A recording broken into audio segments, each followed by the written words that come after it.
Live. Now we're live. Maybe we were live for a couple of seconds. And Welcome then to he the stepped on the ball. that's tired, Pete. That's It's tired. tired. It's old. That's tired. It's tired. It's Yep. old. I'm Someone echoing needs to in. mute their I am. Yahoo. I'm echoing it. You got Yahoo going on, Gwendolyn? You got Yahoo going on. No. Okay. Well, why don't you put in your earbuds? Hey, hold on. Hold on. All right. I'm muting you for just a second. Welcome to the Lovecraft eZine Halloween show. I don't think there's echo anymore, but yeah, if you put in your earbuds, then we can. Okay, let's try that. Sorry about that. Yeah, no problem. Hey, thanks for joining us. We're going to talk about things like real life paranormal events, recommend Halloween books or books that have that kind of atmosphere, movies, etc. So yeah. So I'm glad I had you do that backup, Gwen. That was great. Like Batman, always have a plan B. All right. First of all, I want to sadly Jeff Thomas, who is usually with us on this show, is can't be here today. So, but Gwendolyn Keist is on the show, and so is Pete Rollick and Matthew Carpenter, and of course Scott Thomas. First of all, let me make very clear: Gwendolyn Keist is not a replacement for Jeff. I looked back on my yeah, I looked back on my messages with her, and I invited her to be on the next Halloween show last November. So it was like November the 10th or something. So. Hey, it's never too early for Halloween. So No, I'm completely no, it's okay not. with that. It's I'm like, oh my actually- gosh, Halloween will be here before we know it. It's So. year round, actually. So, Yeah. Pete, you've had what, 5 beers? Is that right?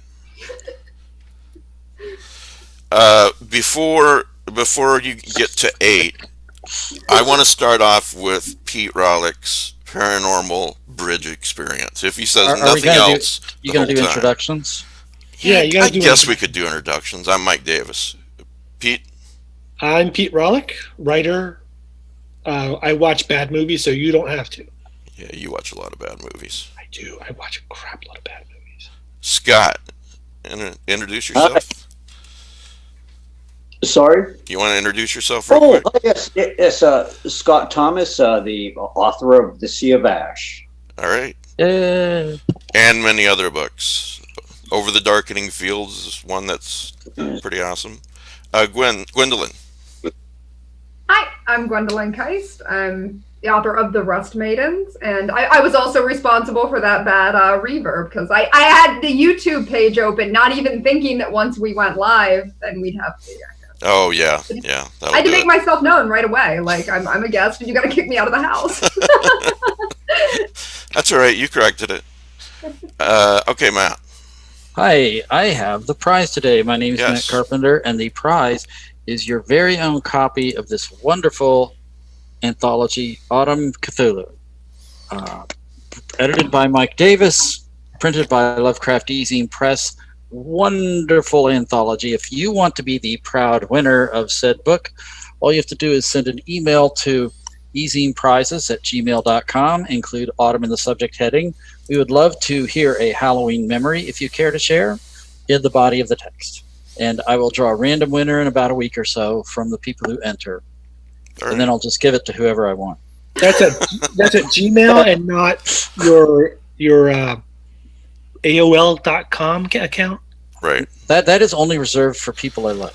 Oh, can I just say, I keep getting the occasional prize request at lovecraftezine@gmail.com. Well, their host. Yeah, so what's the email address again? It's ezineprizes@gmail.com. Okay. But if Mike gets an entry, which we don't want him to, he forwards it to me and I include you in the drawing. Yeah, Someone actually won the cat book that way. something like that. All right, Pete, you've got the floor. Really? You want? Yeah. Okay, you want me to lead with this story? I actually do want to lead with the story. Yeah. All right. So in college, This is real, people. this is real. This is as real as it gets. I went to college. I did. I studied something. That's the weird part of this whole story. Now, I went to Florida Tech in Melbourne, Florida, and they have a large botanical garden that closes at dusk. Right, sure. And there were a group of us who would sneak into the garden and visit a place that overlooked the river called, we called it High Pagoda. And there were multiple ways to get there.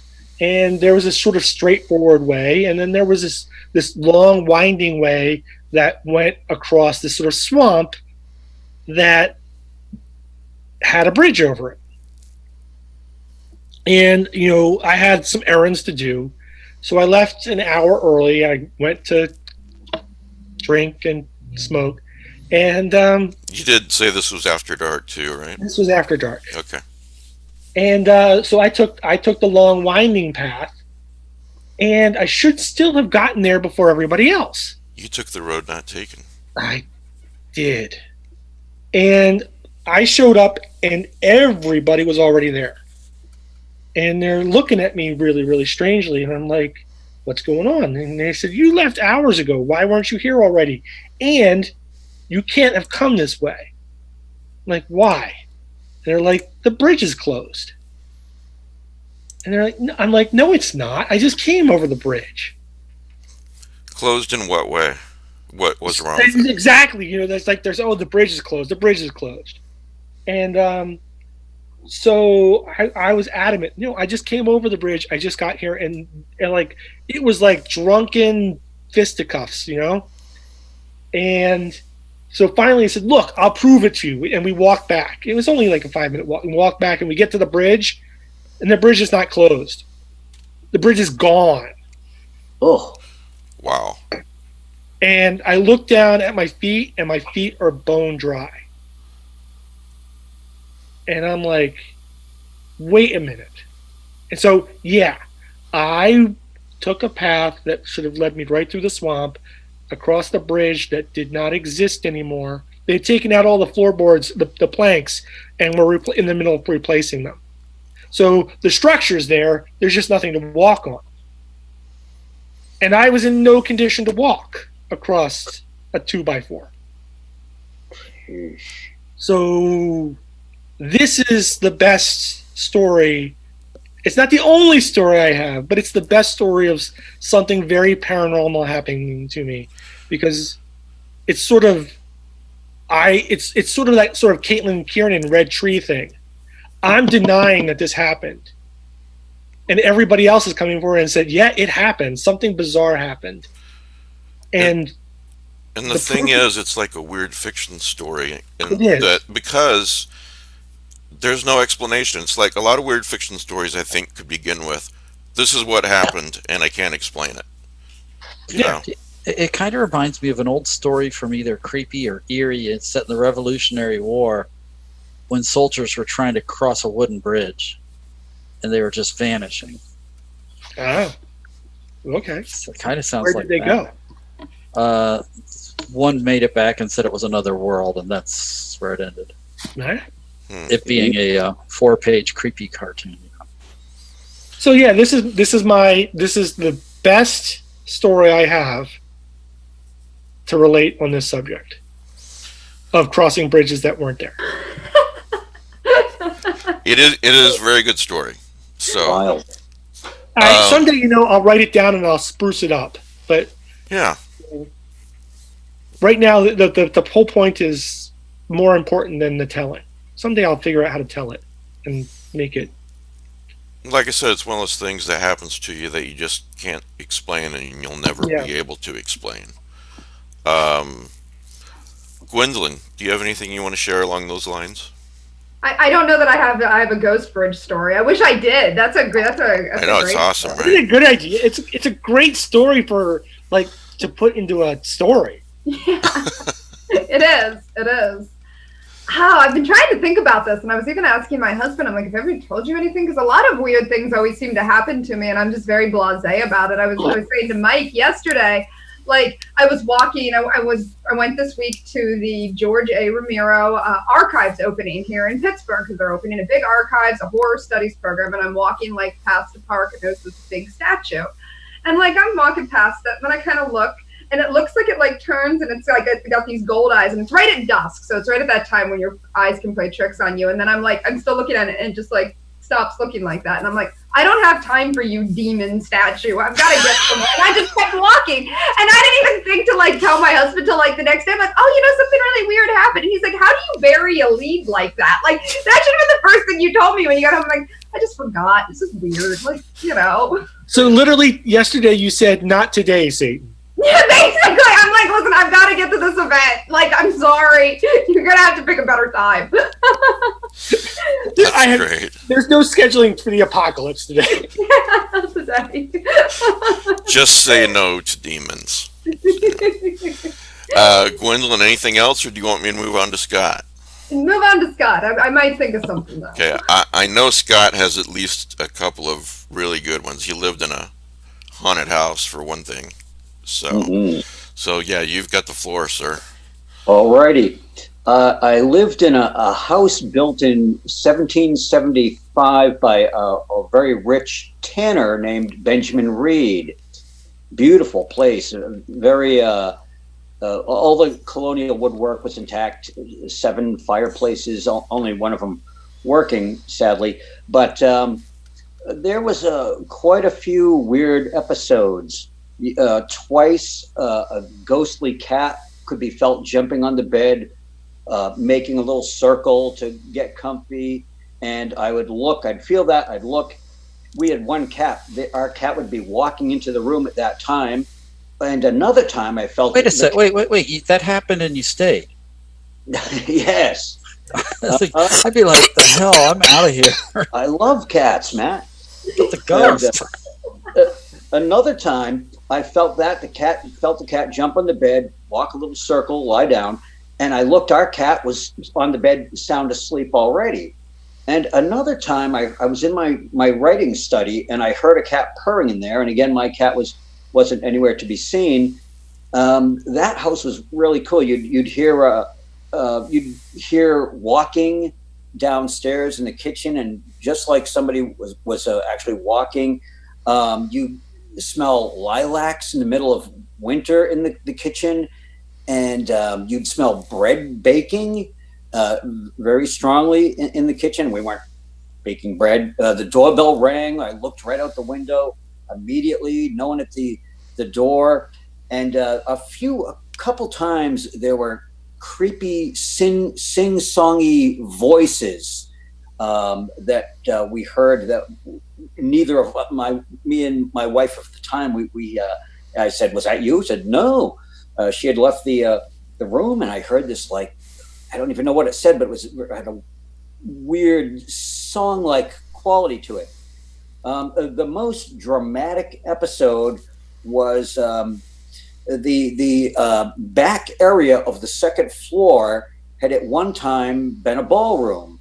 There was a wall of raised paneling, colonial raised paneling, that they had hinged to the ceiling so it could swing up and hook to the ceiling to open up this area for dancing.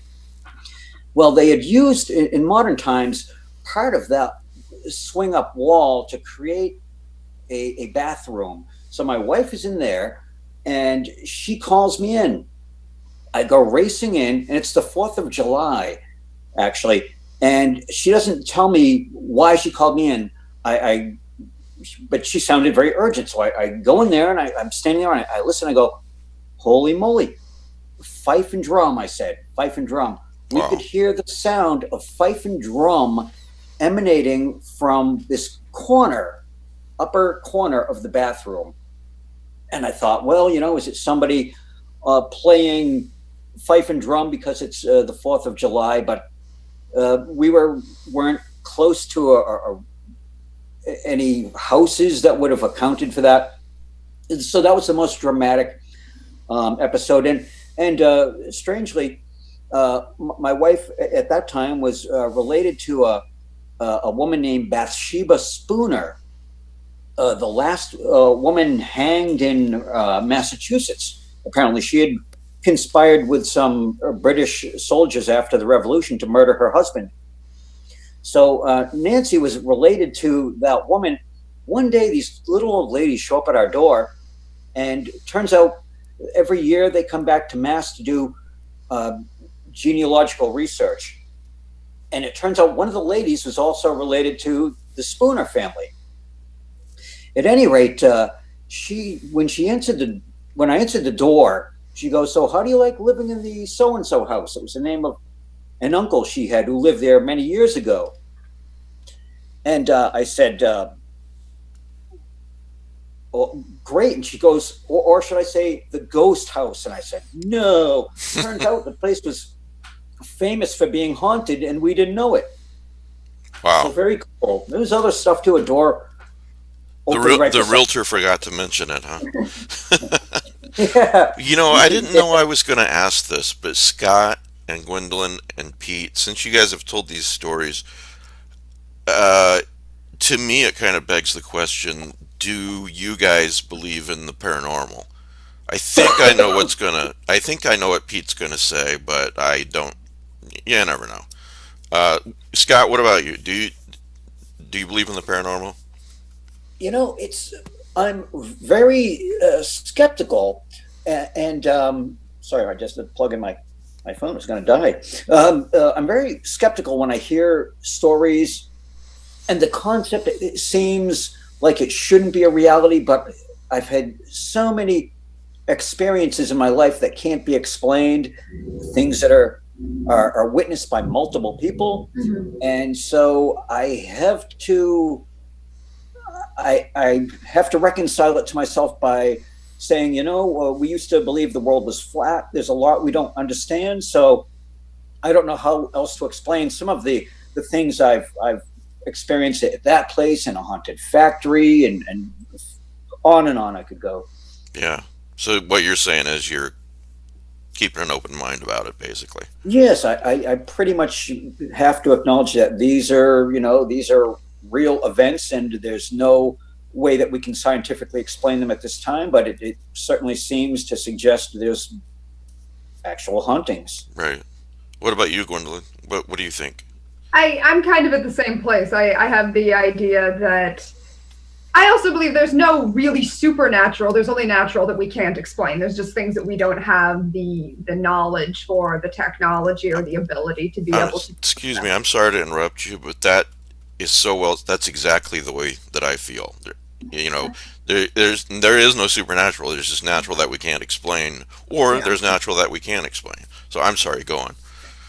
That's really where I'm at, because I feel like there are things we just don't understand yet. If we understood everything, we wouldn't need any more scientific advancements, for example. And obviously, even in the last 10, 20, 30 years, we've come a long way, and certainly over the last couple hundred years. So where will we be 200 years from now? There's a lot of things we're going to understand better eventually, provided we don't all destroy ourselves in the meantime, which is always my fear. I'm like, we could figure out a lot more about the world if we weren't all busy fighting each other. But yeah, I do think that there's a lot out there that we don't understand, and it actually gives me hope, and it makes me happy to think that there's so many things we're still going to figure out, and it just seems neat. So open mind, that's where I go. I am a skeptic, though. I always say, I'm like Mulder and Scully in one person, of I'm always fighting the skeptic in me, or fighting the true believer, and it's a balance. But open mind is a good thing. The word skeptic gets a bad rap. A lot of people think it means, someone who just absolutely refuses to believe in anything strange or weird, or, what being a skeptic really means is you'll believe anything if there's evidence for it, if there's proof for it. So, Pete, what's your feelings on this? Yeah. What do you want? I'm sorry, did I interrupt your drinking? Yes.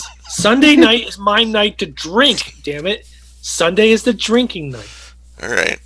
Yeah, but, to answer your question, so I've experienced a lot of things that I would suggest have possible paranormal origins. However, almost everything, could be explained away in some rational fashion. Something I didn't notice, or it's just a coincidence. For example, my grandmother and I were once talking about ghosts, and that the fact that the restaurant that she worked at was haunted. And at that point, just as we were having that conversation, a mirror that had hung on the wall for 50 years decided to fall. The thing is, the human mind is it evolved to notice patterns. So Yes. you'll notice things like that, but you don't notice when things like that don't happen. Right. You're talking about something paranormal and nothing happens. So it's a giant coincidence, particularly that the mirror fell 6 feet and didn't break. Wow. But, these are coincidences. That's a well-built mirror. Yeah, well, it was 100 years old. They made things better back then. Yeah, I guess so. So yeah, I'm very skeptical about everything, and I'd like to say that things will be explainable or coincidence, but I'm open to the possibility, because I would love to live in a world where it's possible. But on the flip side, if I were to experience something undeniably paranormal, I think not only would I, but I think everybody around me would be in a world of pain. Why is that? Because, so for example, I don't think. So we watch, and I think we've talked about this before. Let's say Dracula. Okay, say you come forward and Dracula is around, and you're Van Helsing, and you can defeat Dracula with a cross. Okay, so the first idea is, oh my God, vampires exist. The bigger problem is that I have direct proof that God exists. Mm-hmm. Because the cross defeated an evil spirit. Well, you have evidence that the Christian God exists. Right. I have direct evidence. Yeah. That God exists. So that you're saying that would bother you? That would suddenly there's a new religion. Or a new book to the Bible. Because and the problem is, if there's a God, either God is all powerful or a jerk. Right, exactly. If God is all powerful, he cannot be all good. If he is all good, he cannot be all powerful. Right. So these are if you actually have a seriously groundbreaking paranormal experience, it's earth-shaking. Yeah. And I don't know where I would go with that. And this is why people go insane sometimes. As writers, this is Scott has wrote a book called The Sea of Ash, which I published, and everybody should read it because it's really awesome. But I bring it up because in the first couple of chapters, Scott, something happens. You might call it you would have to call it a paranormal experience to Dr. Pond, and I wish I could remember the wording or had the book in reach, but he realizes that the universe is so much bigger than he understood it to be. Mm-hmm. And it fills him with awe, and he's afraid at the same time. Yeah. Well, terror and awe are things that go hand in hand. Yeah, that's true. That's true. Yeah. Okay, well, let's flip over to fiction. I asked you guys to come up with some movie recommendations for Halloween, and I said it doesn't have to be a Halloween movie. Like, I think Trick or Treat is a really great Halloween movie.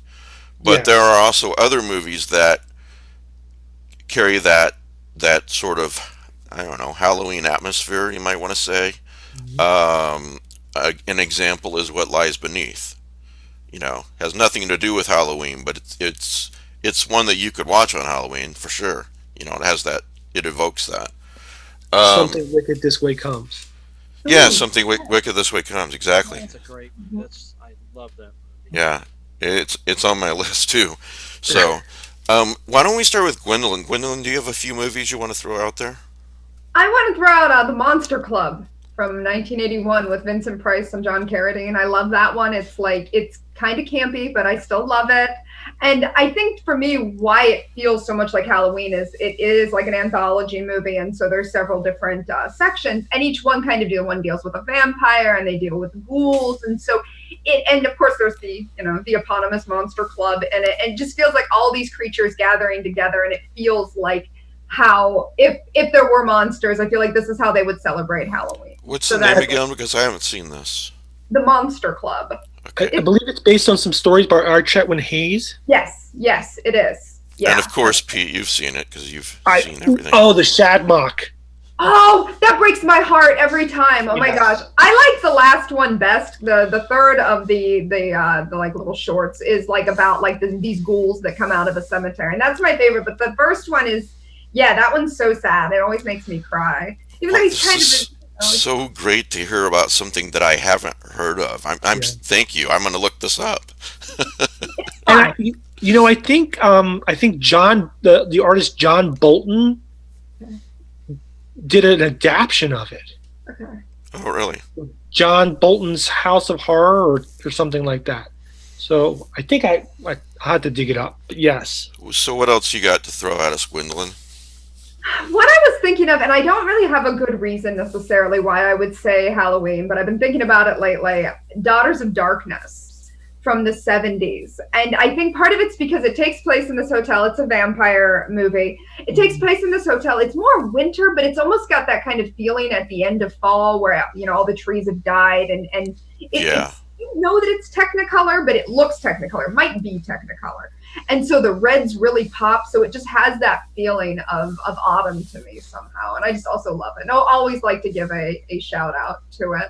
All right. Anything else? The one movie I've been recommending all year, and so I might as well recommend it now, is Eye of the Devil with Sharon Tate and David Niven and Deborah Carr. And I love the movie. It's a folk horror movie. It's very similar to The Wicker Man, but it's several years earlier than that. I don't know that it's really necessarily a Halloween movie, but there's like witchcraft and there's like lots of weird hijinks. Wait a minute, Sharon Tate, the one that was murdered. Yes, I'm a big Sharon Tate fan, so I've been like recommending her work all year. Yeah. And the movie is called I Am the Devil. Eye of the Devil, like Eye of the Devil. Okay, thank you. Yeah, Eye of the Devil, and I think it's available for streaming on Prime. That's what people have told me. We own it, but. So it's a good one, and it's very folk horror, kind of before a lot of the folk horror that we think of from the 70s came out, and I love it. It's got a great cast. It's very atmospheric. It's very creepy. So it could be a good one for Halloween if anybody hasn't seen it. We've got a lot of if when people watch live, they can text during the show for anyone listening to this later. And someone just said saw Eye of the Devil and Gwendolyn's recommendation on Tate's murder anniversary. So seriously, I've been telling everybody all year. I'm like, go watch Eye of the Devil. It's worth seeing. It's got its flaws. I'm not going to say that it doesn't, but it's a creepy movie, and it's one that I don't think as many horror fans have seen. I didn't see it till a few years ago. So well, every movie that you've talked about just now, I've never heard of. So I love that. I have more to see. All right. Do you want to give us another one? Or you want me to move on? How about we move on? All right. Scott, how about you? How about relatively obscure, a movie made for TV, but pretty well done, called The Dark Night of the Scarecrow. It actually has Halloween. Pete knows it. It has. There's not a movie made that Pete has not seen, especially the bad ones. Yeah. No, this is a good one. This is isn't it a Disney film? I don't. I'm not sure. Romney Park. Sure. Yeah. But it Pete, are you thinking of the Scarecrow of Romney? Yeah, you're right. Romney Marsh. Scarecrow of Romney Marsh. That was cool. Okay. Dark Knight and Scarecrow. Okay. What? Yeah. Yes. What's the title of the one you're talking about again? Scott. Dark So Knight. the Dark Knight of the Scarecrow. Okay. All right. Go on. Probably 1980, 81, maybe. It might be on YouTube. I don't know, but it was very well done for a TV movie. I wish I could tell you who's in it. I remember one of the actors, but I'm not pulling up his name. He was in The Fury. He was oh gosh, I'm wasting my time trying to remember. At any rate, it was pretty cool, and it has Halloween in it. Very atmospheric and nice farm kind of environment, conducive to the season. Oh, Charles Durning. Great. Yes, Charles Durning. Go, Pete. Okay, Scott. What else you got to throw at us? How about The Evil Dead, the original one? That's moody, bare trees, leaves blowing around. That's very creepy for Halloween. That's true. I would not have thought about it in that way, but yeah. And I know you like the original Halloween. You watch it every year, don't you? Not for a few years, but I like to watch it every year. But it's actually a few years. Well, But you know, it was. it. I think it was. I believe anyway that it was summer, and Carpenter did a pretty good job of making it look somewhat like autumn. You know, in Yes. California there. So, Mhm. Yeah. yeah. All right, Scott. Any Wow. more movies? No, that's. I guess that's all for now. All right, I've got a few. You guys can. The Conjuring, I really liked. You know, for such a recent movie, I didn't think I would like it. Pete's shaking his head. Yeah, I'm not. Yeah, you can say that's a good movie, but you're wrong. Okay, we have a thumbs down from Pete Rollick. It has this giant plot hole in the first 5 minutes of the film. Can I point out that Pete liked the alligator people? Yes. I love the alligator people. Yes. I just wanted to comment. Never mind. So yeah. So bear that in mind when he criticizes my movies. Gwendolyn, do I have a thumbs up or a thumbs down from you? I've never seen it all the way through. I've only seen a few scenes, so I can't. I have to abstain. I should watch it though. That's I'm a thumbs down if you keep stopping it when you're watching it. No, it was like I caught it on TV, and then I Okay. at a con, and you have to leave again. So it was not the movie's fault necessarily. That's why I will reserve judgment. Okay, not quite as good as the book, but still very good. The Woman in Black. You know, The Changeling. Yeah. Anybody here argues with me on that one, I'm gonna just kick you out. So, Pete, you hear me? Pete left. I heard you. Did you hear me? The Changeling is probably a masterpiece of building suspense with very little actually happening. Yes. Very good. Well, you know, you can just stare at George C. Scott acting the entire time and be mesmerized. Yeah. Stir of Echoes, I thought was pretty good. Pete's. Isn't that a Kevin Bacon film? That's a Kevin Bacon film, yeah. I already mentioned What Lies Beneath and Trick or Treat. And I'll throw in a couple of, damn it, what's his name? Sleepy Hollow and Edward Scissorhands. I think they. Yeah. Sorry, what's that actor's name? I forget. The guy in Edward Scissorhands. Johnny Depp. Johnny Depp. Yeah, I blanked on it for a second. Edward Scissorhands and Sleepy Hollow are just, you know, I think really evoke that atmosphere. So. Yes, they're so atmospheric. I think Sleepy Hollow just looks so much like a fairy tale, and it's like this dark, creepy fairy tale. It's just very, very beautiful to look at. It's a very beautiful. Yeah. Yeah. I made a mistake of actually reading the story a few years ago. I love the story. You don't like but- the story, man? The whole story about Ichabod Crane being chased by the headless horseman comprises about a page. Yeah.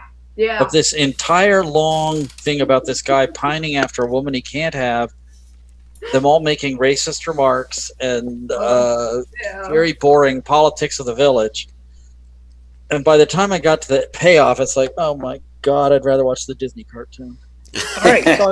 So I'm glad you brought up the Disney The cartoon. Disney cartoon's a great adaptation. Out of all the terrible things that Disney has done to other adaptations, I think The Legend of Sleepy Hollow is a great adaptation. I think it's got the atmosphere, and I think it trims down some of. I love the original story, but I was warned ahead of time when I was really young. My dad warned me. He's like, it's like a page. You get a page of the Headless Horseman. The rest of it is lead up. So I knew it going into it, so I could still enjoy it. But yeah, I think the cartoon's actually really good. I haven't seen it, but I've heard that. Yeah. So the next time you have a chance, watch the first 10 minutes of Ichabod Crane, the Disney version, and then watch the first 10 minutes of Beauty and the Beast. Why? Because they're identical. They're both characters walk through the village or ride through the village. Both are mocked. They encounter the same kind of people.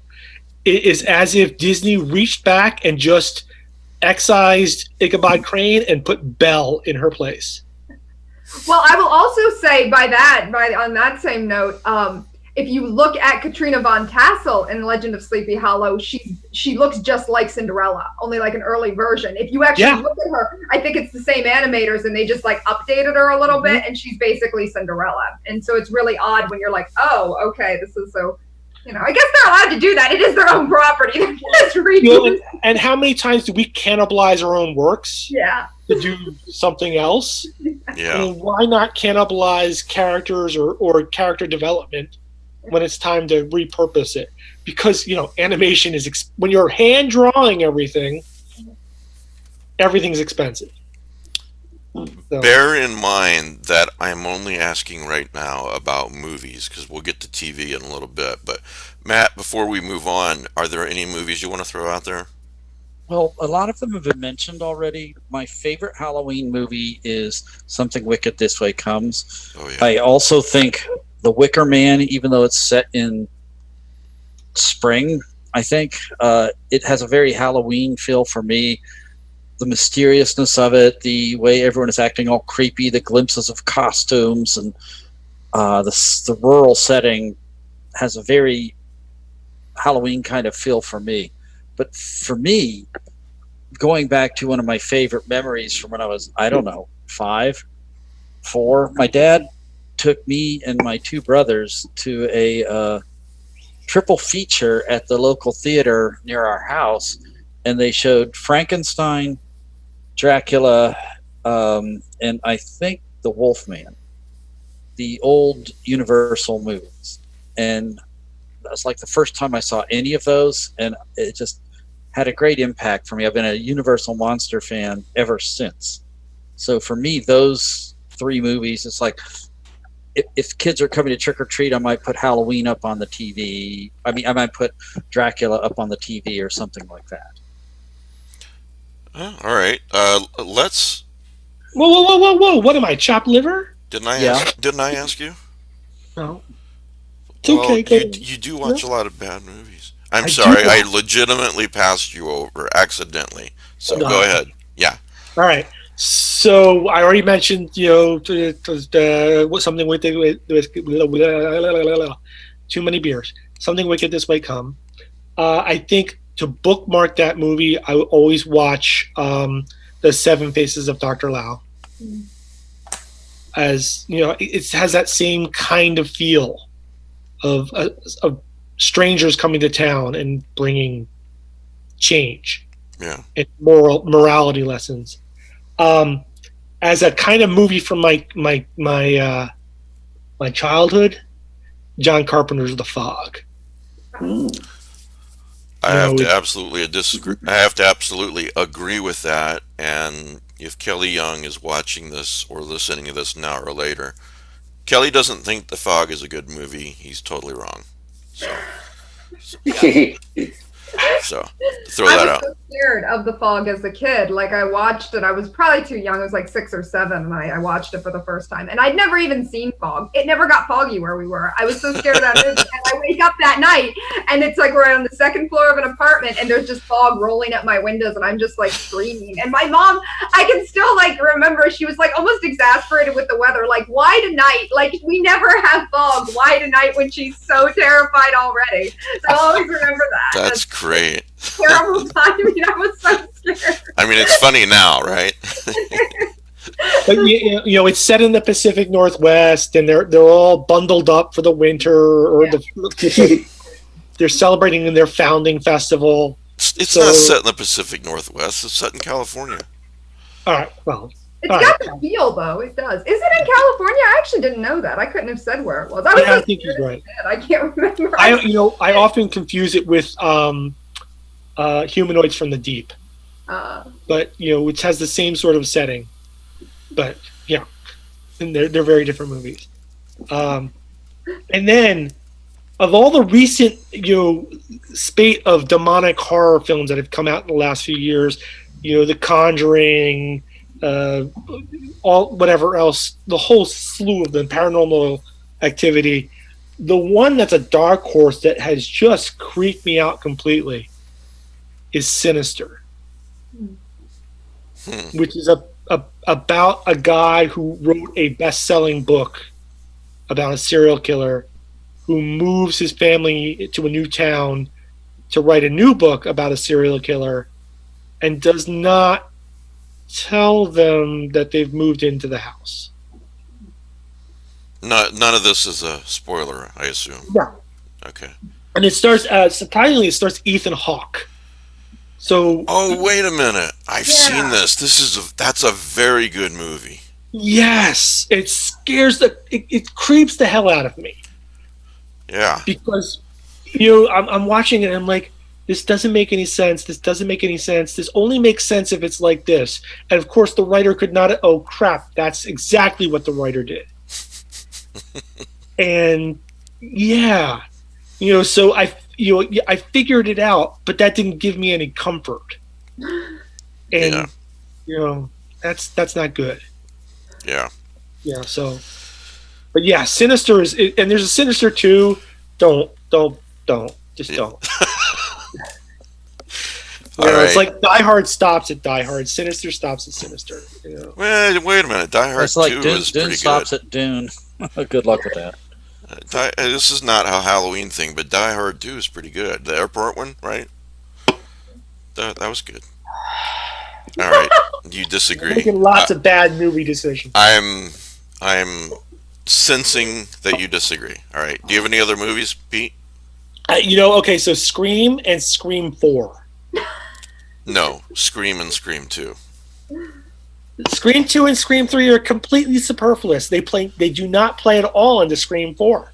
We've talked about this already, and I told you were wrong. What is the problem? Yeah. I only like the first one. I did like the first one. I don't even think I've seen the fourth one, so I just gave up after the third one. That was enough. You're better off, Gwendolyn. Your life is much better having not seen these films. Whatever. Okay, so Mike has said that I watch a lot of bad movies. Well, it's true. This is what I'm currently going through right now. 50 horror classics for $3.99. Yeah. Gosh. Wow. There's 7 cool. discs. I think I bought that when it was still, you had to buy it off the TV. Like I think that same thing like 15 years ago. Like you had to actually still call and like get it off the television, and I was so excited. As seen on TV. Yeah, it was. And they're terrible transfers. Some of them are they're really bad transfers, and some of them are remastered, so they're actually better. Does it have the good stuff like Monolith Monsters and It Challenged the World and Beginning of the End and Deadly Man? Then don't forget it. It actually has Night of the Living Dead. Yeah, and I think I think it has Carnival of Souls on it, doesn't it? Oh, yeah, and I'd never seen Carnival of Souls until that. So that alone, it was worth that $3.99 from the television for Carnival of Souls. So, but basically, it's a collection of movies that went out of copyright. That people were so uninterested in that they forgot to renew their copyright. Mhm. Yep.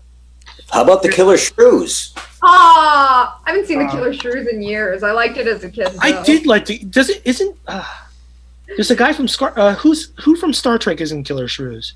Oh God. Forrest Kelly. Some red Forrest shirt. Kelly, yes. Okay, now, but Forrest Kelly. all of that pales before Night of the Lepus. Oh, yes, yes. All right, we've been talking about movies. Let's talk about TV, which I think might be a shorter conversation, depending on what you guys have. I have two things. I have from Millennium, season 2, I believe, episode 6, The Curse of Frank Black. It's absolutely fantastic. And then the only other thing I could really think of, I'm sure I'm missing plenty, is Penny Dreadful. I mean, there's a lot of horror TV out there. Don't get me wrong, but I was thinking of that Halloween atmosphere when I was trying to come up with this. So that's all I've got. Do you guys have anything? I have to say Treehouse of Horrors from The Simpsons. I just love it. Not all of them are good. You are right.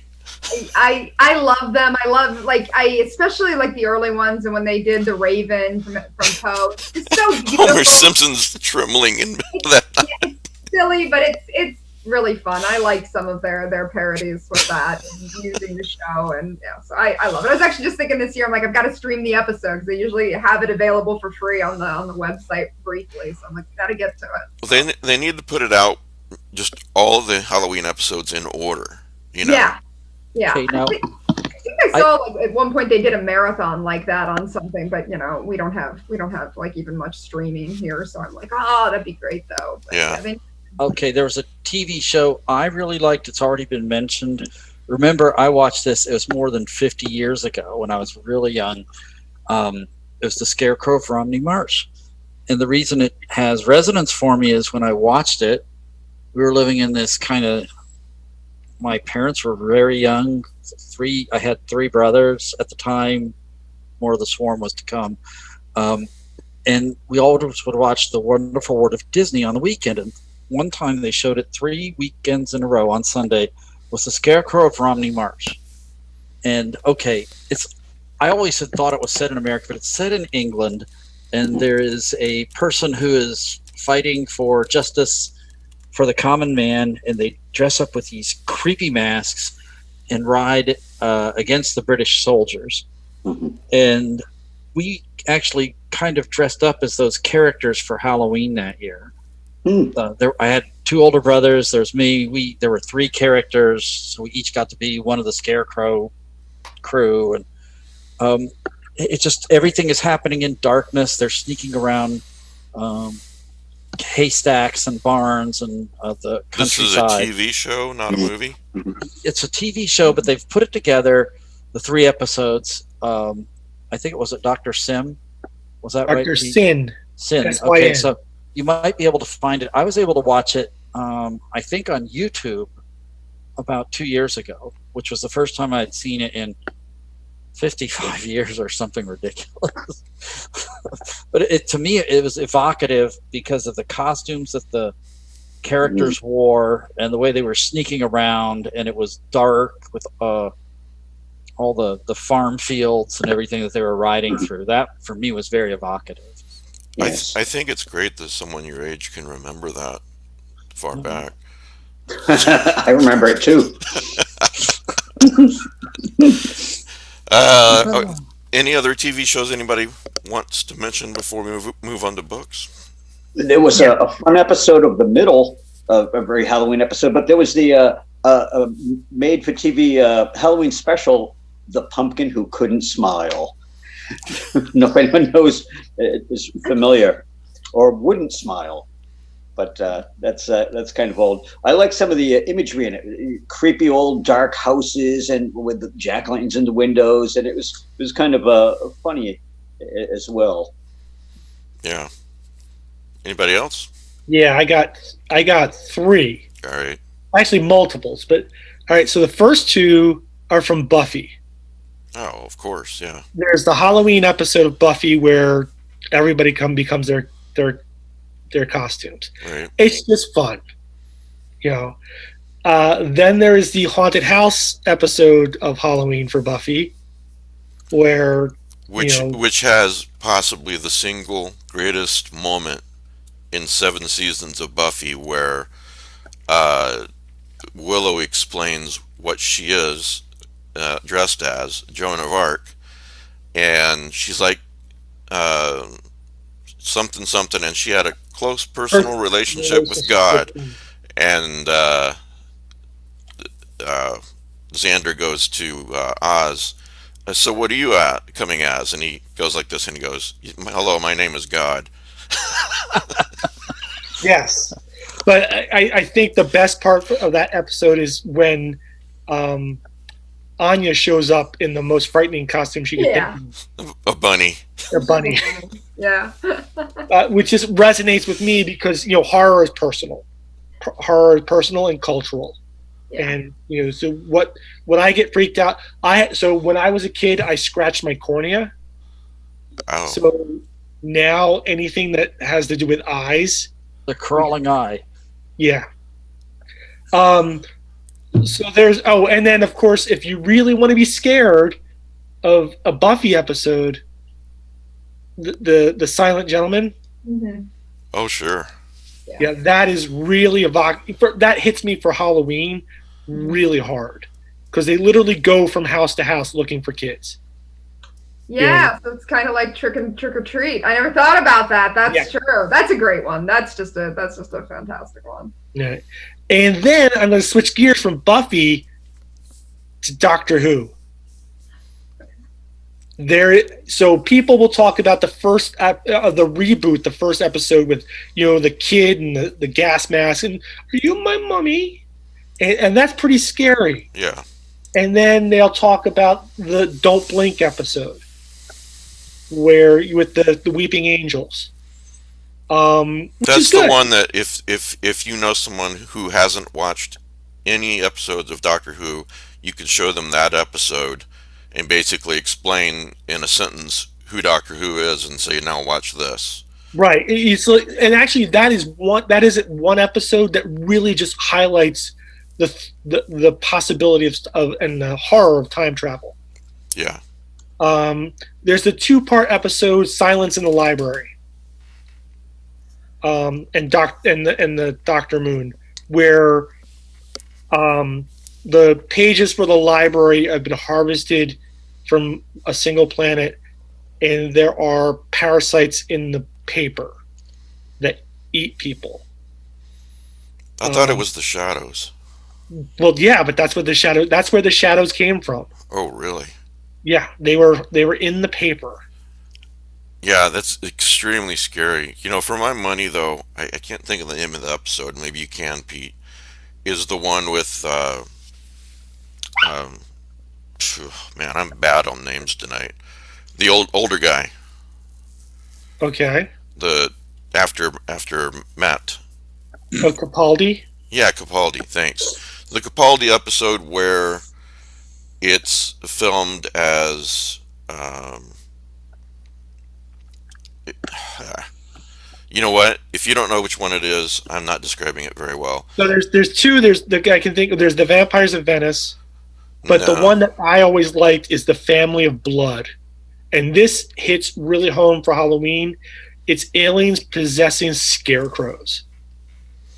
Oh yeah, yeah. And trying to take over a small town, and then of course move on to a bigger. So yes. There's Doctor Who has done a really good job about bringing horror to television, in kind of socially acceptable ways. Something that Kim Smeltzer mentioned that we should bring up is the Charlie Brown Halloween special. Yes, it's like, because to put it into context. Okay, I was a little kid when it came out, and it was the second Charlie Brown series ever after the Christmas episode, so they got the same kids doing the voices, so to my ear the characters sound like they're supposed to, and it was before they had like 400 Charlie Brown specials. Yes. This one was very well done, taken mostly directly from his comic strips instead of being originally written for the TV screen. So I think that is a very evocative, because for me it makes me feel like when I was a kid and I was out trick-or-treating. And so now my last one is a made-for-TV movie and it's been pretty much forgotten and overshadowed by the Christmas specials. But Rankin and Bass did Mad Monster Party, which, if you don't know who Rankin and Bass are, they did Frosty the Snowman and Heat Miser, the Year Without a Santa Claus, but they did a Halloween special in which Dr. Frankenstein summons his nephew, who is a bumbling pharmacy technician, to his island to give him his new secret formula. And all of his monster friends are showing up too, including the werewolf and Dracula, Frankenstein, Frankenstein's mate, played by Phyllis Diller. Mm. I don't know this one. This sounds like a lot of fun. Like I'm like, it's and it's actually a musical. yeah. No. I own it, and the girls and I watch it every year. Got it. Sorry, there was a mosquito. Bastards. You know. Yeah, if you don't know, I live in Florida, so it's 87 degrees outside, and we went to the pool today, and yeah, we still have mosquito problems. So, but yeah, the Mad Monster Party is just fabulous. And there's actually a sort of homage to the island of Dr. Moreau. It's really, really fun to watch. I still can't remember the name of the one I was trying to think about. If Rick was here, he'd know right away. Yeah. But Listen is also a very scary one. Where they travel to the far end of the future, and there's nobody left, but there's still people. Something's knocking at the door. Yeah, exactly. And not just that, but when they visit her boyfriend when he's young, accidentally, Yep. the thing on the bed behind them, Right. it's very scary because it's never explained. Nope. And at the very beginning of the episode, he's talking about what kind of creature would this be, what would it want, and the chalk falls and it says on his chalkboard, "Listen." So yeah, it's a really, really scary episode. In my view, one of the scariest episodes. Yeah, wish I could think of the other one, but I'll think of it tonight about midnight. So I think I'm gonna run it next weekend because I just didn't have time this weekend. But a Kolchak marathon. Yeah. Yay. yeah. Yeah. I can't go through Halloween without going through Kolchak. There's nothing specifically in Kolchak that evokes Halloween, except for maybe the headless motorcycleman. But I have to. It's part of my Halloween tradition. It's funny, Pete, because I had that exact same thought. I was going to mention it. I forgot to mention it, but I had that same thought earlier today that there's nothing particularly evocative of Halloween, but you have to mention it. Yeah. So, all right. Anything else, guys? No? Anybody want to talk about books that they would recommend? Yeah. Heck yeah. Okay. You want to start, Gwendolyn? Sure. I've got books, so I'm gonna hold them up so everybody who's watching home can see them. But Okay. The first one I've got is From the Dusk Returned by Ray Bradbury. I just love this. I love the cover of it. It's done by Charles Adams, and that was back when Bradbury and Charles Adams were actually talking about doing a more long-term collaboration before they kind of went on their separate ways. And then this took a long time to get, and I just realized I put the dust cover on upside down, so I'm trying to look at it. It's not upside down, but it's just a really fun, and it's all these different short stories that he put together into the novel, and I just think it's a very, very lovely novel. And more Bradbury. Got my very beat up copy of The October Country. Oh, I've got it right here too. Yep. It's so good. I haven't actually reread any stories this year from it, but I need to because I just love it, and it's just the epitome of autumn. Yeah, but what about the what it says at the beginning? You've got to read the quote. Oh. What? I'm going to make you do it instead of me. Where is the quote? It should be at the beginning. That country where it is there it always is. turning Okay. late in the year. Yeah, October country. That country where it is always turning late in the year. That country where the hills are fog and the rivers are mist, where noons go quickly, dusks and twilights linger, and midnights stay. That country composed in the main of cellars, subcellars, coal bins, closets, attics, and pantries, faced away from the sun.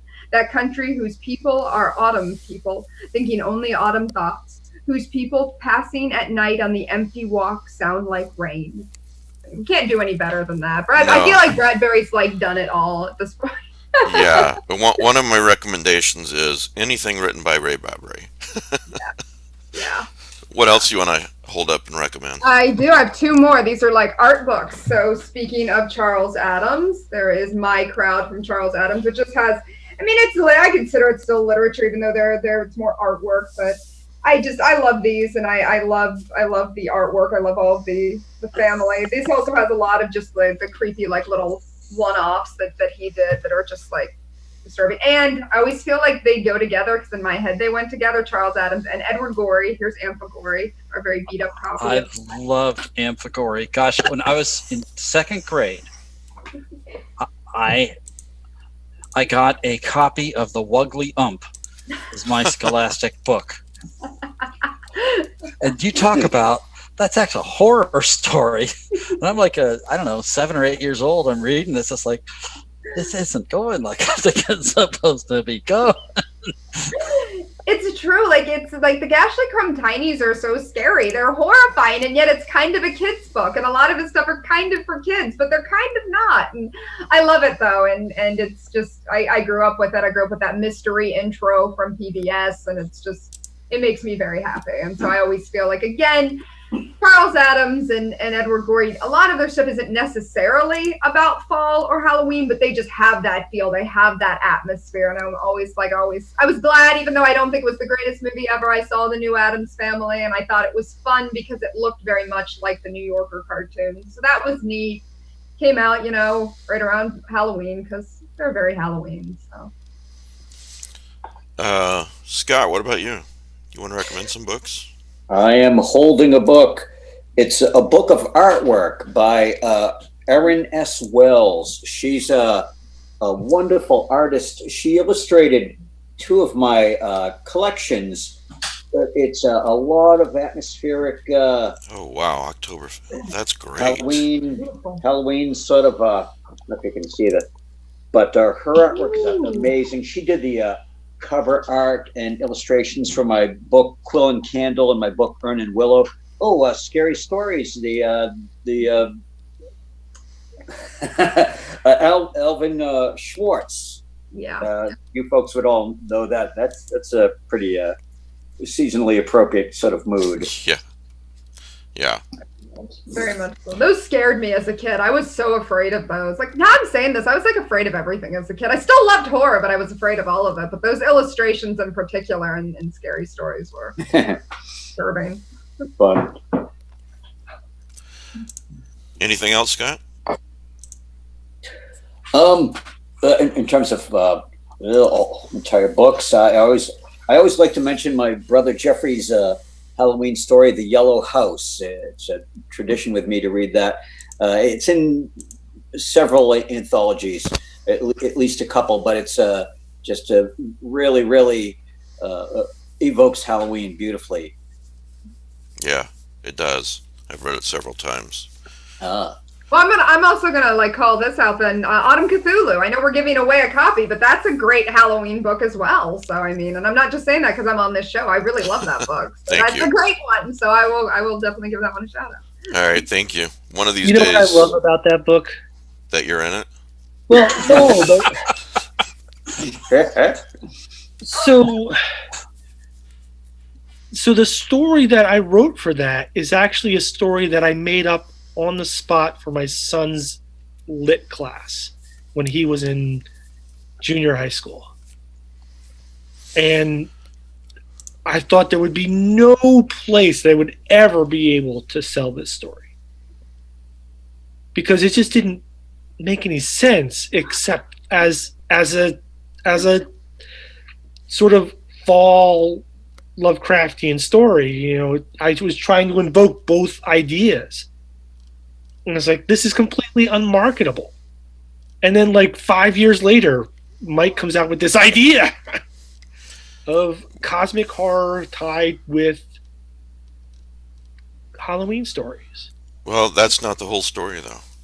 Okay, well, what's the whole story? The whole story is that you wrote a story for Autumn Cthulhu, and I told you no. And then you gave me this one, and I said, this is. And then you gave me this one, and I said, oh, this is perfect. This is awesome. Yeah, you're right. What did I write? I don't remember what I wrote. I don't remember either. Oh, I think it ended up in Reanimators or Weird Company or something.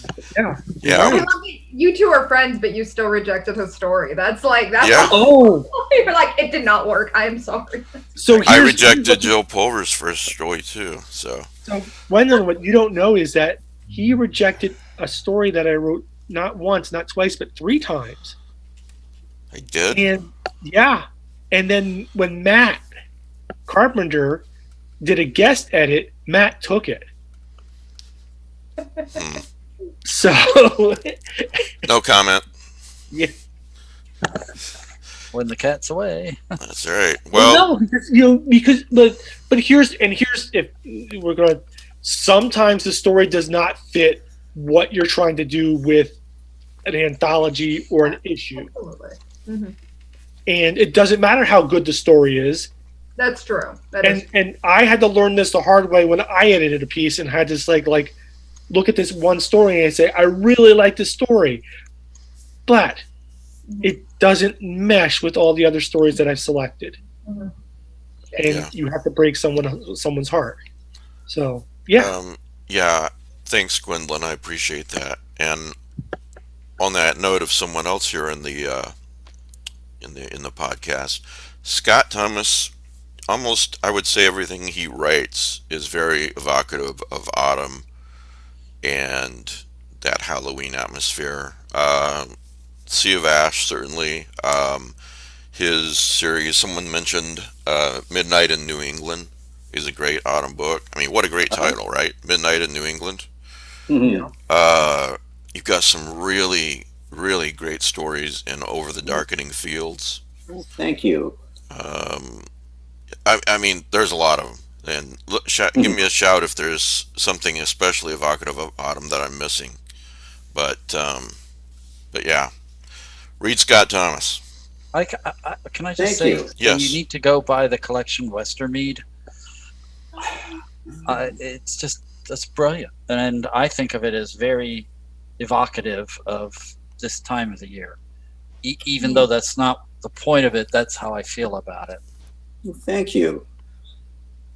It's divided into seasons, and there is a fall section of the stories. Let me mention Charles L. Grant's, based on what you just said. He's got, so much of what he writes is evocative of autumn, I think, because he does that quiet horror type of thing. But in Nightmare Seasons, there are 4 stories, and they're divided into the 4 seasons. Really well done, really interesting. I mean, as is everything he's written. But, just like Ray Bradbury, I would say almost anything by Charles L. Grant, almost anything by Scott Thomas. Got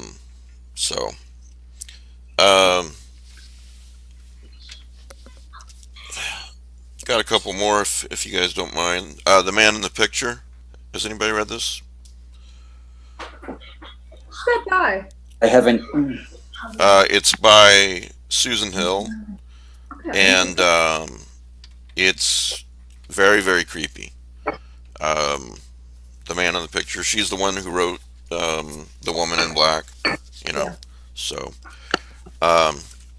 let's see here. I also have my copy of The October Country that you held up.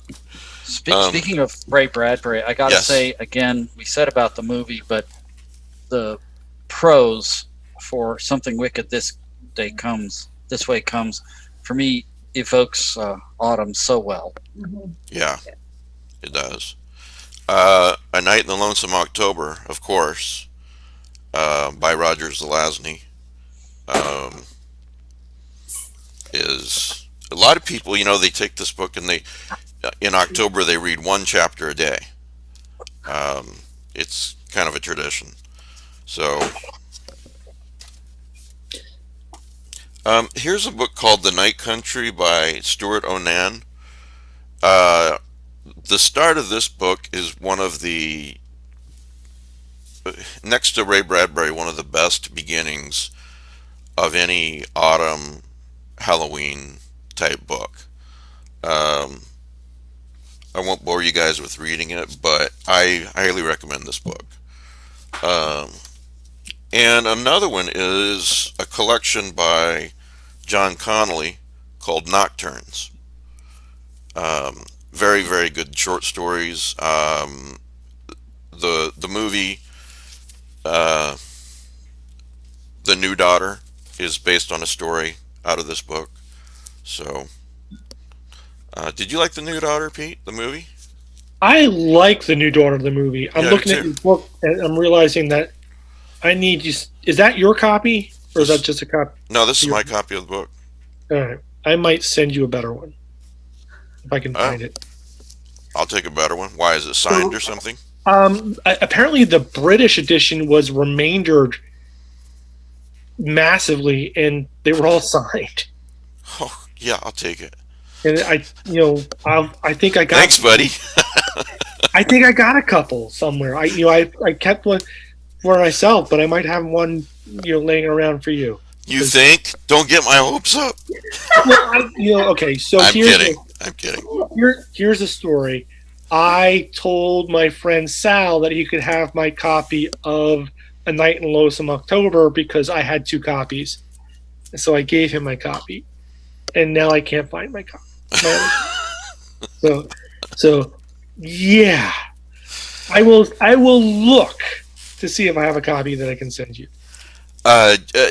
Just so everybody knows, this is driving me nuts. That other Doctor Who episode, I can't think of it.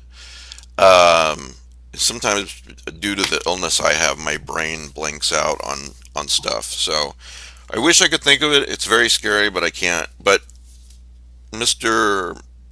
Matthew Carpenter, who is every bit as generous as Pete Rollick, gave me this several years ago when we were at a convention. October Dreams 2, a celebration of Halloween, edited by Richard Chismar and Robert Morish. And boy, yeah, these are great Halloween stories. And then I got lucky enough. I think somebody gave this to me. Again, my memory. I don't think I could have afforded this. October Dreams, the first one, and look how thick this thing That's is. a book. I'm sorry. That's an ex-library edition. Is it? Let me see. I don't see anything indicating that. No. Look at the back page. Well, show me the spine. Oh, it is. Look. Yeah, I Right there. sent that to you. Oh, you sent it to me? Okay, thank you. I couldn't remember. Like I said, Pete Rollick and Matt Carpenter are both very generous people. Yeah, these are both really great Halloween books.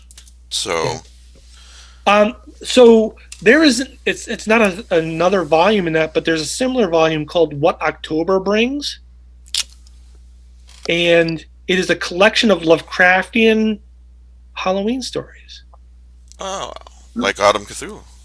like Autumn Cthulhu. What Halloween brings? Is that what you said? Yes. What Halloween brings? Yeah, I think so. Okay. Is it Or good? I'm sorry. What October brings? What October brings? Is it good?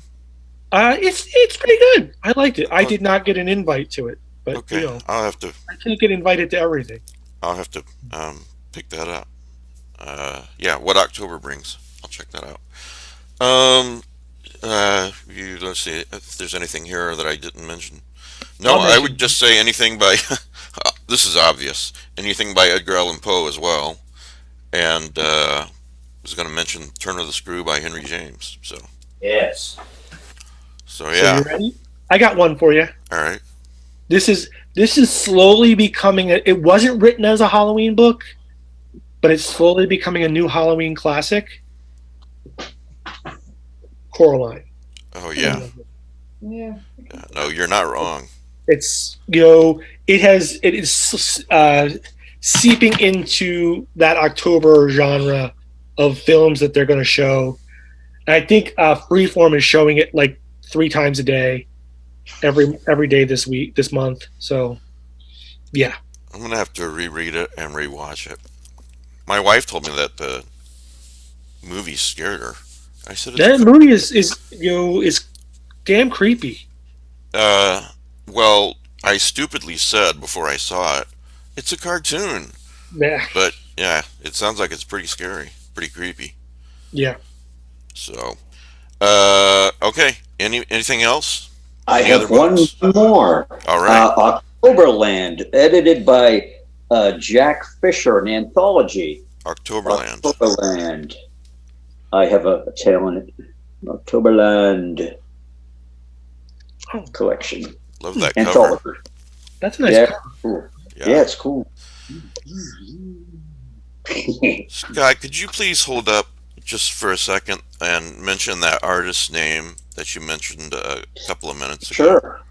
It's Aaron S. Wells. I have to say, it is not available on Amazon. You have to go to Abe Books to pick up a copy. ERINS Wells, WELLS, and it's called October Fields. Right. Oh my Not that I God. just went on Abe Books and ordered a copy, but that's You Good do research. you sent it? Did you send it my way, or what was up with that? what? What? What? What? What? All right. If anyone has any more books, shout at me. If not, we'll move on. Okay, I actually would say, did you mention what October brings? Yeah, I did. Pete just did Okay. while you Okay, were then- out for a minute.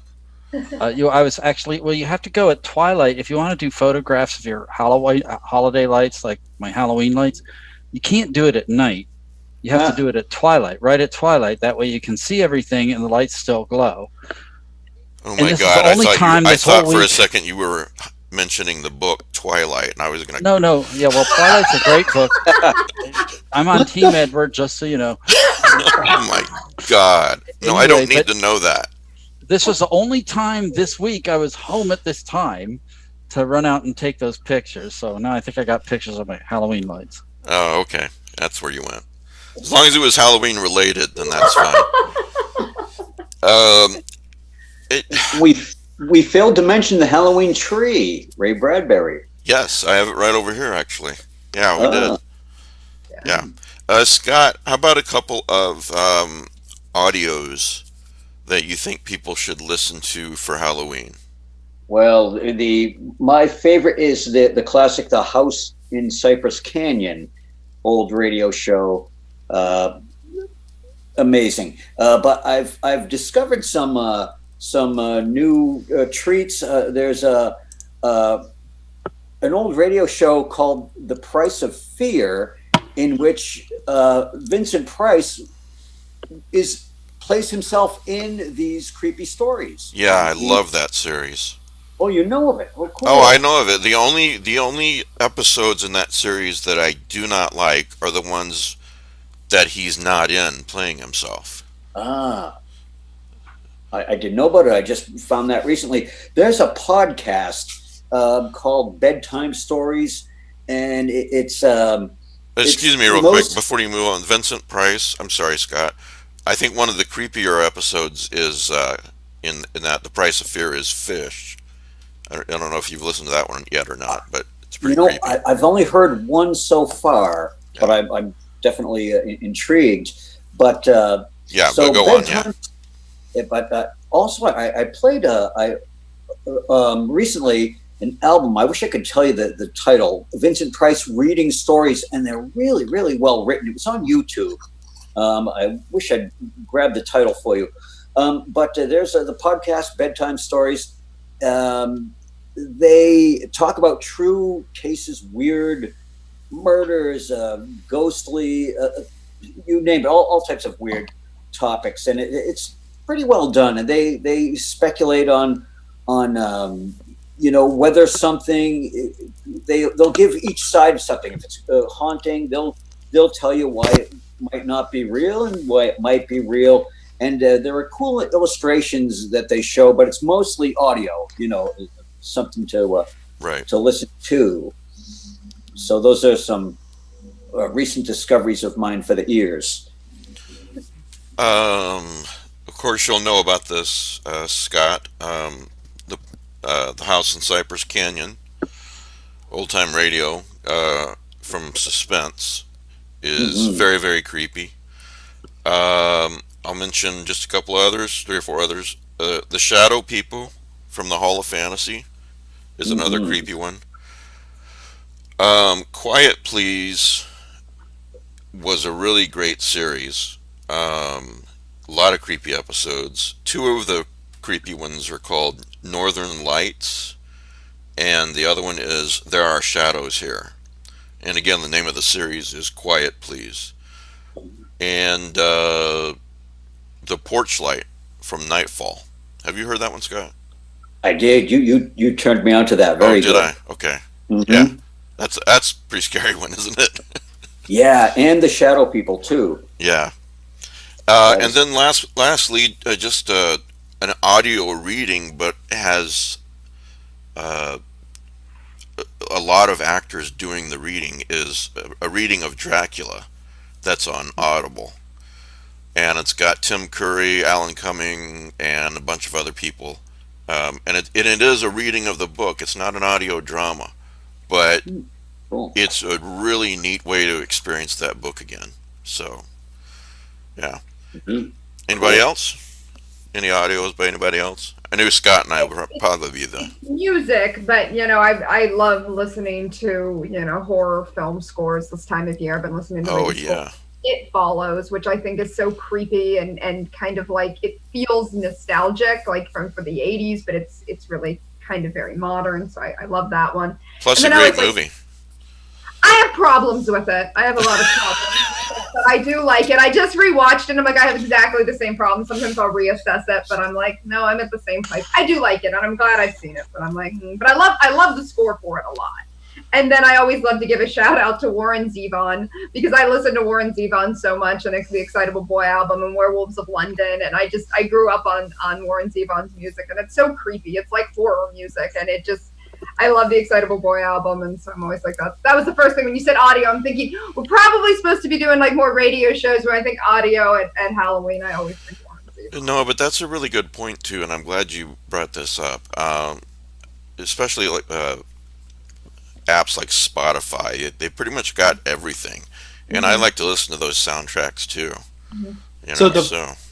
Yeah. Gwendolyn brings up Warren Zevon, and I have had Warren Zevon's CDs for decades, and my new car, which the car I got a couple years ago, no longer has a CD player. Oh wow! So I had to go to Spotify, and the Warren Zevon songs that they have on Spotify have been remastered, and they're not the same. Yeah, they have really. Particularly in the Envoy, there's a whole new line. Oh. And I was very distressed the first couple times I heard that, because I'm singing along and it's like, wait, what the hell is this? Yeah. So, I know they found a lot of like music from him after he passed away. I know that they released a whole album had some great stuff. It had a different version of Werewolves of London on it, and it was a great album. But I wonder if that's like part of like why they decided to like remaster them with like different versions. But that's possible. That's distressing, though. I agree. It's distressing when you're no. It's weird to listen to a song for 40 years, and then not have access to that song anymore. Yeah. And the beats are different, and I can't. The way I've sung along for 40 years is different now. It's like I know all the words, they're just in slightly different beats. I'm agreeing with you, but at the same time, I'm thinking, man, he sounds like an old man yelling, "Get off my lawn." But I still agree with you. it's so how Back many, in my day, the beats were like this. well, look, how many times did Willem rewrite some stories? Oh, I know. And you're just like, no, that's not. It's like, Stop it. stop it. I will add 2 discs to this conversation. All right. First is the rock opera Dreams in the Witch House. Oh, that's really good music. Yeah. It's really quite enjoyable. It is probably the best adaptation of a Lovecraftian story I've ever heard. Really? Yeah, it's really good. Really good. And in fact, Who put that out again? I can't think of. I can't find it. Because I I can know. look at the disc. I can't find it. You can get it at Arkham Bazaar. Yeah. They Yeah. sell it there. Yeah. And that'll help Gwen and Brian. So. Yeah, and it's really, really good. And in fact, it inspired my new book. There's a couple lines in there that just hit me hard, and it inspired my new sequel to Reanimatrix. Okay. So yeah, and the other set of discs I'll talk about is Neil Gaiman's Warning Contains Language, which is him reading a set of short stories. I've never even heard of this. Well, it's kind of difficult to find, and maybe I'll burn you a copy and send it to you. Meaning But- it's probably not on Audible, is what you're It saying. might be. I think you might be. All right, what's the title again? Warning Contains Language. Okay. And the one story in there is called Cold Colors. And it's about gates. The pits of hell open up in London, and you can see all your dead relatives. No, it is not on Audible. Okay. I'm sorry it's not on Audible. There's also one called Baby Cakes, in which it's a poem, but it's an apocalyptic story. One day, all the animals just disappeared. Did he write these? Yeah. Okay, because I know he loves Neil Gaiman loves audiobooks. So Baby Cakes is about one day, all the animals just disappeared. But baby leather is supple, and flesh is delicious. Oh Jesus! Yeah. Wow. On that note, I think I want to close with. Way to go, bringing down the mood. Oh my God! No, I think that's just like where we need to be. It's definitely horrific. Actually, I'd like to close with so if you guys have some favorite Halloween memories that you'd like to share. I can do that. All right, go ahead. I don't have creepy things that had to me. I just really remember going out trick-or-treating when I was a little kid in Columbus, Ohio. And the neighborhood we lived in was very blue-collar. And at that time, everybody was pretty much like my dad was teaching at the law school, and he didn't make many more money, say, than the plumber who lived down the street. So and everyone had 5 or 6 kids. So every house participated, like I got neighbors who like turn their lights out on Halloween, which drives me insane. Okay. But this was one where like everybody knew the Carpenter kids because we were in the neighborhood and we knew all their kids. And you went around to all these houses, and it was back then you go in, they would serve you glasses of apple cider, or here, have a pumpkin donut. Or a cinnamon flavored donut, or we're giving out cookies too, or that they would make popcorn balls and wrap them in plastic individually. And they were just swarms of, and no adults, just the kids out there going from house to house themselves. And we were like, what, 7 or 8? I loved taking my kids trick-or-treating, but mostly we lived in San Antonio when they were young, and it was very warm. The streets were busier. We still had a great time, but it wasn't as evocative of the season for me. Yeah. When they were 3 and 4, and we lived in north of Pennsylvania, north of Pittsburgh, we lived in a cul-de-sac in a rural area, and there were, I don't know, 15 kids in the whole neighborhood.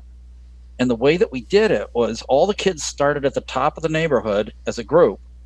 And so they went from house to house together, and all the parents would be there to greet them and give them a little bag of candy, and they all decorated very nicely. So my favorite memories of Halloween are related to trick-or-treating for me, and then those times when I could take my kids when it was really, really pleasant. So I always have good memories of Halloween. Yeah, you're right about the South versus the North. That you don't get that feeling when it's that Halloween feeling when it's hot, which is something I talk about in the introduction to Autumn Cthulhu. The difference between Texas and Iowa. It was pretty big for me.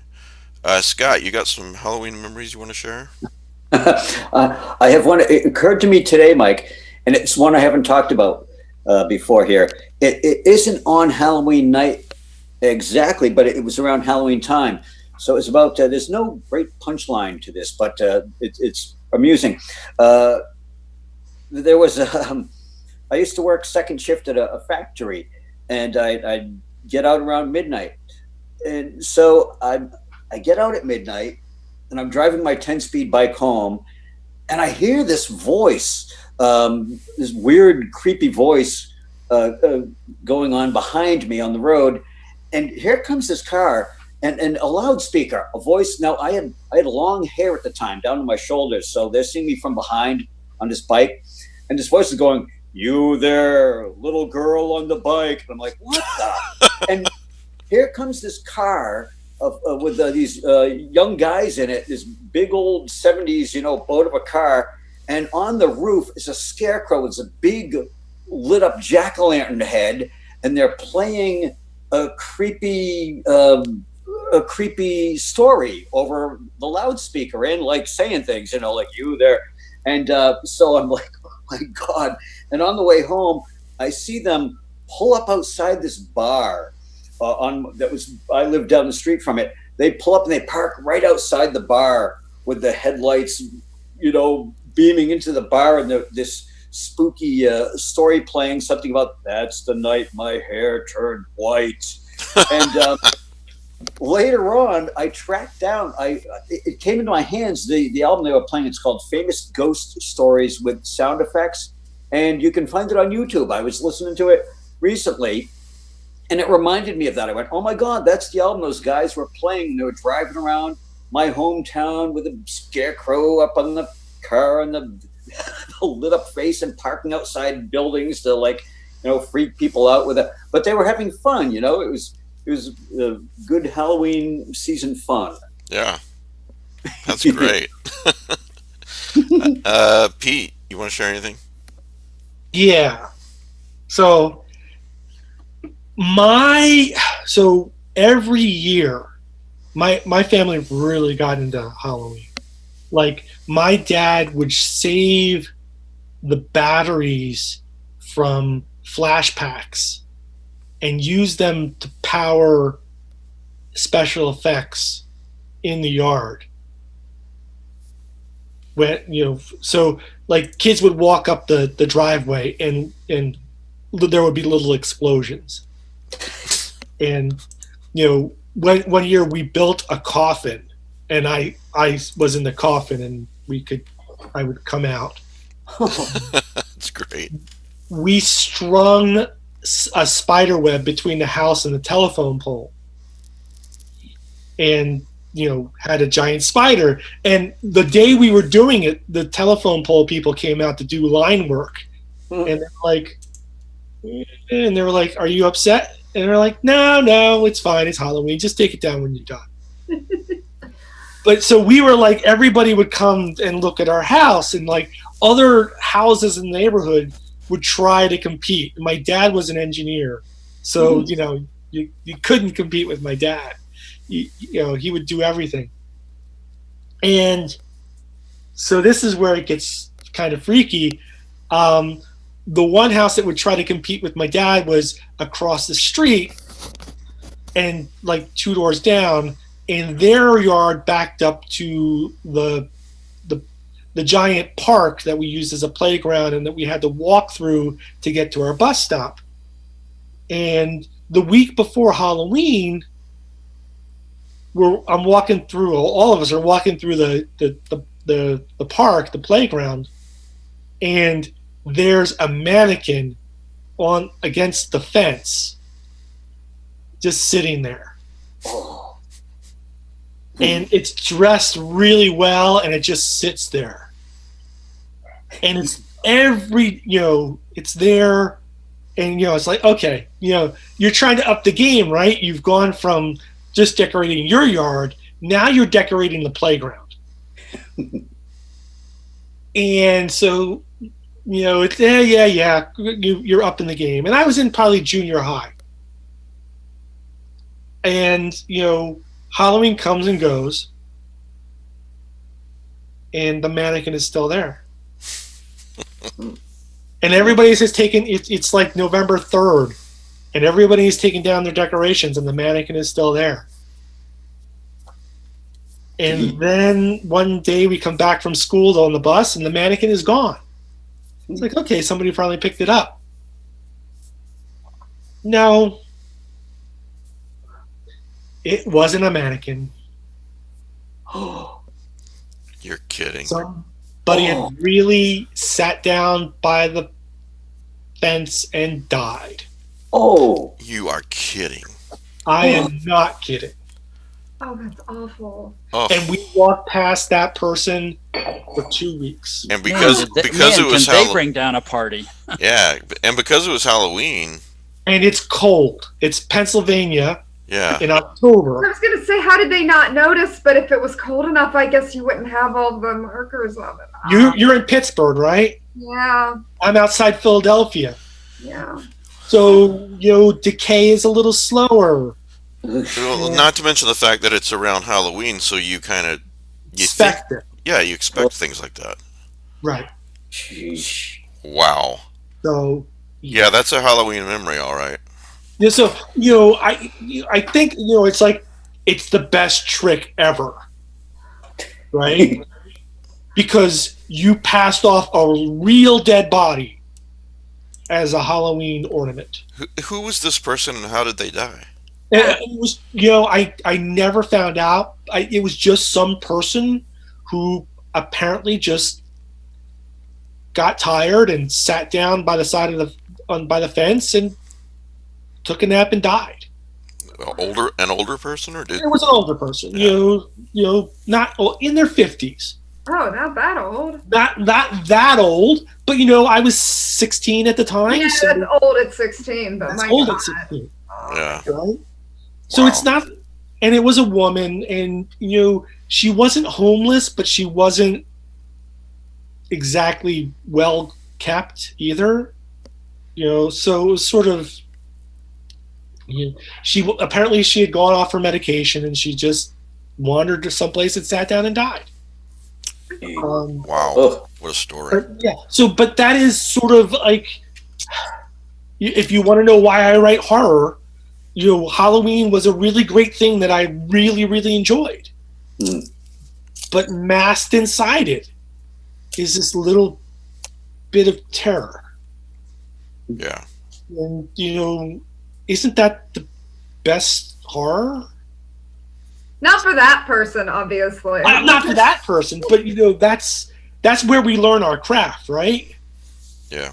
Is taking these terrible things that happen to us and making them somehow acceptable. Okay, so Gwendolyn, how about you? You have any Halloween memories? Yeah, I know. No one's gonna top that. I know. I'm sorry. One time there was 2 dead people by my.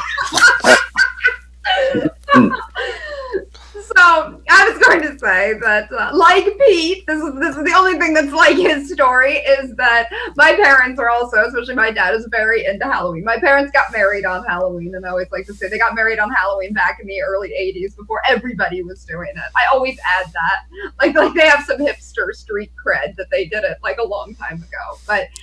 They would always have a party for their anniversary, and then I would have a party that even when I was really little, like it started when I was like 5, so that was always a big thing.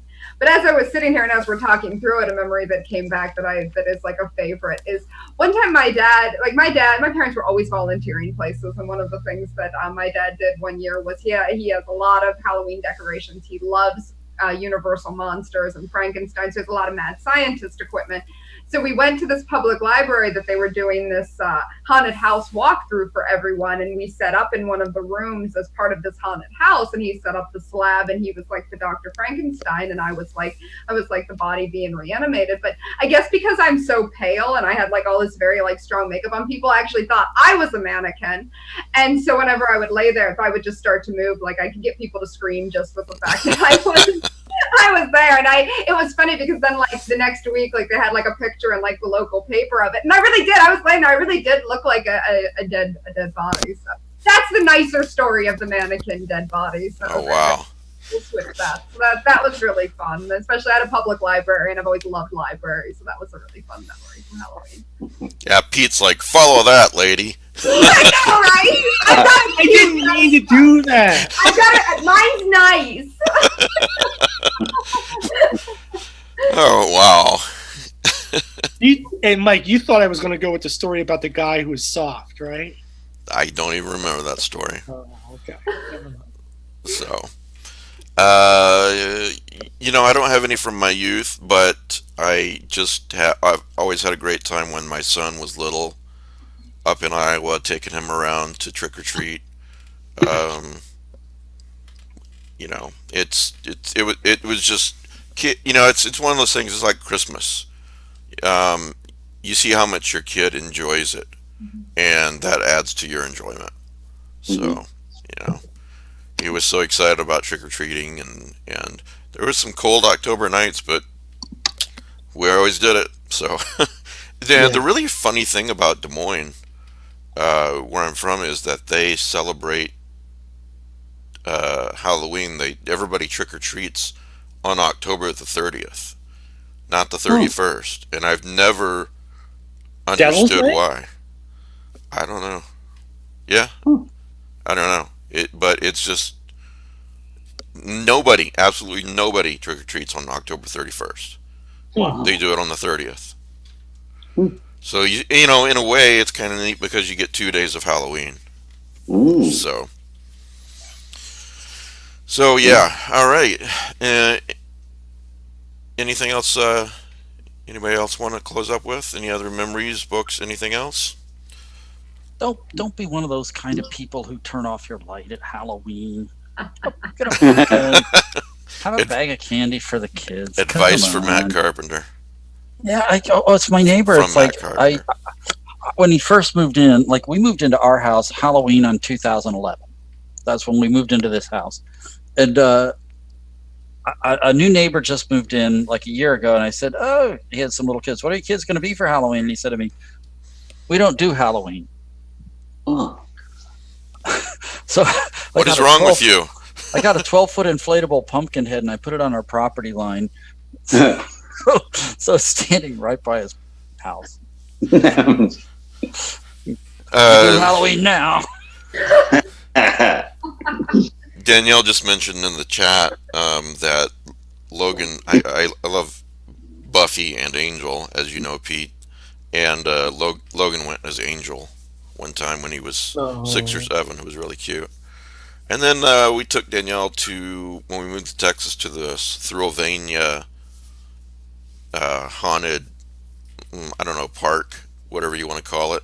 That's open for about a month around the time of Halloween, and scared her to death a few times. So